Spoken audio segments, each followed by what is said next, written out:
Hey, I'm Rachel Ngom from she'smakinganimpact.com, and today I have a quote to share with you from the infamous John Maxwell. Obsessed with his books. He's just amazing, has really impacted my life.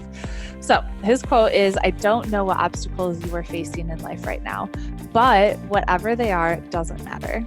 What does matter is that your life can change if you're willing to look at failure differently. You have the potential to overcome any problems, mistakes, or misfortunes.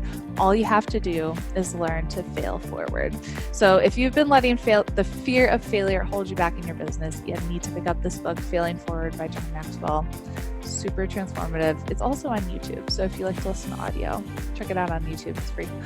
So I hope you found that helpful. Head to she'smakinganimpact.com. I've got so many tools and resources to help you build your business. I'll see you later.